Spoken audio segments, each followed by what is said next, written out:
Hi, welcome to the Blitz Online edition. I'm Josh. This is Fong and Colin. Last week we had some conference races begin, and one conference race practically decided, actually two of them. And we're going to start with Troy getting back on the winning track, taking down Sydney 26-7 to open GWalk North play. Matt Barr really did make a big difference in the Troy offense. He opened things up. He allowed them to do things in their playbook that they weren't able to do while he was hurt. Him being back at quarterback really provided a spark that the Troy offense really needed going into that Sydney game. And he was missing during the Miamisburg game. He was missing during the Miamisburg game when they lost 7-6. So yeah, I mean it was a palatable difference. You could see it as soon as he walked on the field. And then we also had Tip, destroying Bellefontaine 49-14. Tip played one bad quarter, had a couple of turnovers, uncharacteristic, and still won by 35. No surprises there. We knew it was going to be a blowout from the beginning of the week. Same different week, same story. Honestly, we had Ken Ridge, who we thought was going to be their competition, got knocked off by Shawnee. We thought? I didn't think. Well, I've been saying 10-0. Stretch. That's a big stretch. Got been thinking 10-0 since the beginning of the season. They were the closest thing to a contender in that league. I'll give you that. It looks like Shawnee has kind of supplanted them now. I'll give you that. And then we had the SWBL Buckeye division practically decided on Friday night. Milton Union traveled to Carlisle and won in a slugfest, 51-42. It's kind of been the story all year, I think, just with their offense. It's too good for most teams to keep up with, and they proved it again last week.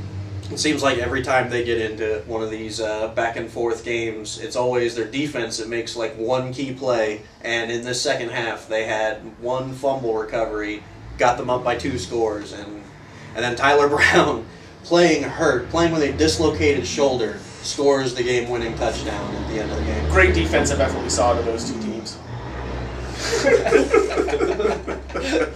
Prize-winning analysis, guys. And then we had Covington hosting Miami East, Battle of the CCC Unbeatens. You were there, and again, we weren't really surprised by the outcome. We were just surprised by how one-sided it was. Tell you what, Miami East was able to move the ball into Covington territory a few times, but it turned out they would either throw an interception or get a fumble recovery. Covington go down, score, take the momentum right out of them. Covington was just too good, like we knew all along. I mean, I wasn't shocked by this. If there ever was a race for the cross-county conference title, it's over. It's done. Wrap it up. Give them the trophy. Send it to them now. There is no one who's going to stay within 5 touchdowns of Covington the rest of the way.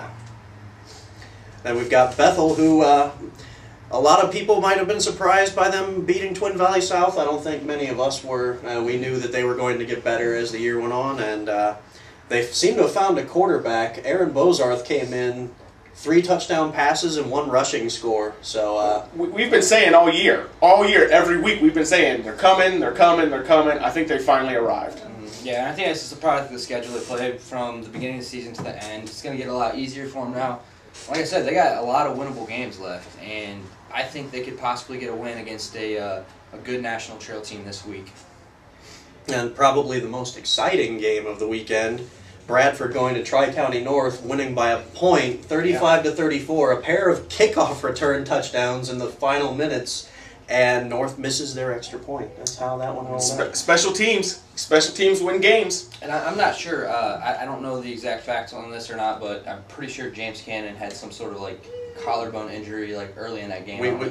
We heard he was missing in the second half, and they still found a way without their horse. That's huge win for them. That win could get them in the playoffs right there. I mean, they still got to take care of work, but that's a huge win. They're sitting in the playoffs right now. I think they're in the 5th spot. Yeah. Just 1 spot away from a hosting. How great would that be to see Bradford make the playoffs? It'd be good. It'd be good. The only thing that would be bad is if they played Minster in the first round. Yeah, that's the current setup right now. Yeah, it'd be tough. And we've got Trotwood, Piqua normally plays Trotwood tough. This was not normal. This was not normal. And it really hasn't been normal for Piqua all year. For them to give up 90 points in the last 2 weeks is something I never thought I'd live to see, at least as long as Bill Neese was coaching up there at Piqua. Trotwood's the beast of the north, and I mean, the rest of the GWalk's going to have their work cut out for them when they play Trotwood. I mean, including Troy. So that's no surprise to me. And then another kind of surprise game. This was a 50-50 shot. I thought that after Fort Loramie shut Lehman down and Waynesfield Goshen beat Fort Loramie, that this would be, law of mathematics. The transitive property does not apply to football. Lehman has been my darlings all season long. They're the reason I'm in the standings lead right now. I think Lehman has been what has separated me from the pack so far this season. And this game is what caught him up to me right now. We're tied behind him. Shoots, he scores. 21-7 Goshen. But yeah, falls to Lehman, and Lehman they're in the playoff picture now. They are 10th in the playoff spot, and I tell you what, their defense is running wild right now. They've allowed 7 points, and I don't know how many first downs they allowed this game, but none the last week. 7 points, that's big time Cavaliers. I'm liking it. Well, we're without a segment this week because we've had nothing but rain, and everybody's been practicing indoors. So you can still check out the full Blitz story in today's paper. But we'll move on to this week's games. We've got Troy going on the road after their win to open up play. They're going to a very testy game at Butler. This could decide who Troy is. I think this is the biggest game Troy's played all season. This is going to tell a lot about what Troy's able to do. And I really don't think with Trotwood sitting there that anybody can afford to lose one game in the GWOC North and hope to contend. I think this automatically eliminates one of the teams from the GWOC North standings. Yeah, this game's going to make or break Troy's season right here. Maybe not make or break, but it's going to be a big one in the GWOC race. I think Troy needs to come away with this win here. If you want to go based on the mathematics of it, you got Troy losing to Miamisburg, Butler beating them by 3 scores? It was 27 to correct. But I'm not buying into all that. Troy's got some speedy guys in the backfield. They got Matt Barback at quarterback, and I think they can get a win in this game. I'm picking Troy. I'm picking Troy as well. I learned my lesson on picking based on common opponents. I'm going with Troy. I think that's a hard lesson to learn. I think they've got some fire under them after last week's win and the defense's performance, especially with picking 3 passes off against Sydney. Right. I think they're going to turn in a good game against defense Portland playing really well. And Tippecanoe is going to Stebbins. Stebbins has won 2 games so far this year. Oh man, I'm taking Stebbins in this one. I'm serious. That's on record. I'm taking Tit. They were rolling. They're like I said every week, they're going to go 10-0, get into the playoffs, and make some noise. Another Tip win. Pull the starters early. Let's move on to the next game.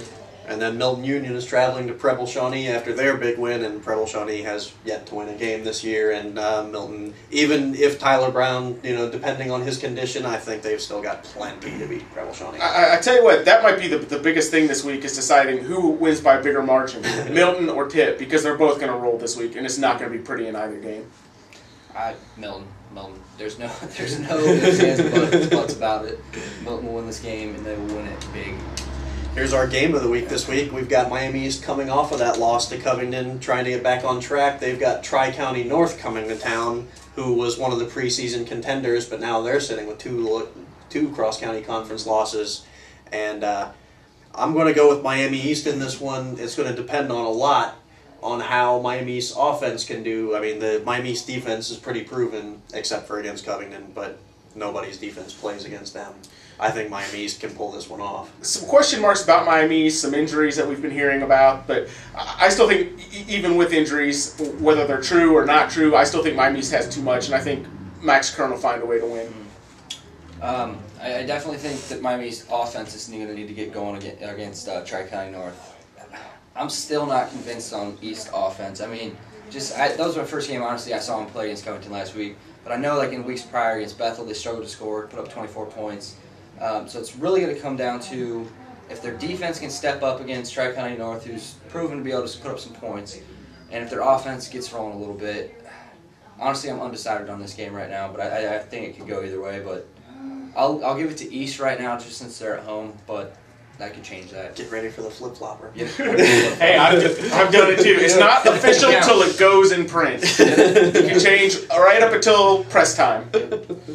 We've got Bethel going to National Trail. National Trail boasting a 5-1 record, 4-1 in the CCC, but I think Bethel's hit their stride. I think Bethel's going to continue rolling, and they might even get to 500 by the end of the season. I think that's a flimsy 5-1 record that National Trail has, but you know what? just to be different, just to make this interesting, I'm going with National Trail this week because I'm tired of us picking 9 out of the 10 or 10 out of 10 games the same every week. So I'm gonna throw my support behind that flimsy 5-1 record and think they're gonna take Bethel this week. Not so fast, my friend, as you would say. Bethel's defense is going to have to come to play.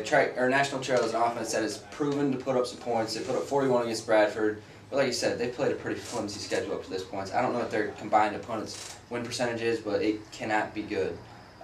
Playing Bethel is going to be a tough challenge for them, and I think Bethel can win as long as they put some... did you say they had a new quarterback now?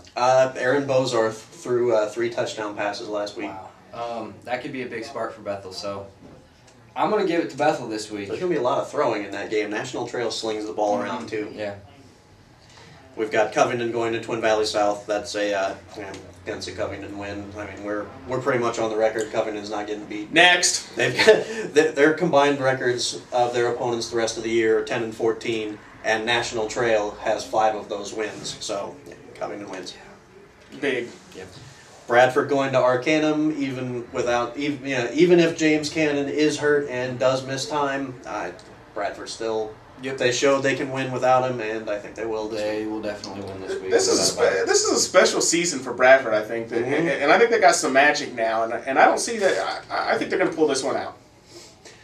Pickwood and Sydney, a little matchup of the bottom of the GWalk North right now. I think Pickwood is sick and tired of giving up tons of points, and I think they get back and they beat Sydney. The battle for the old battered helmet. It's one of the few high school sports trophies that people actually play for. I think it stays in Pickwood. I think Bill Nees will come up with something this week. Yeah, I think Pickwood will too. I think Sydney's true colors kind of showed last week against Troy. I think Pickwood would pretty easily come away with this win. And then our last game, we got Fairbanks going to Lehman. I'm done picking against Lehman, especially. Lehman, I love them. I love you, Cavaliers. Keep on winning. Go Cavs. I got the Cavs all day, all week, all season. All they've got to do is win out, and depending on how those computer points shake out, they're in. So. Yep. I think I'm all on Lehman's bandwagon. We are all. I think now finally, it's taken 6 weeks into the season. But I think we're finally all on the Lehman bandwagon. Well, and that's going to be it for this week. We've got. We're finally getting some games where we can disagree on. We've had so many just pound the patsy type games that, but still got plenty of those. But there is some separation now, and this is getting to the interesting point in the season. We're getting to the heart of conference play, and this is where things really, really matter. Yep. So it's gonna be fun. See you the next few weeks. I'm Josh Brown. See you next time. Stay classy.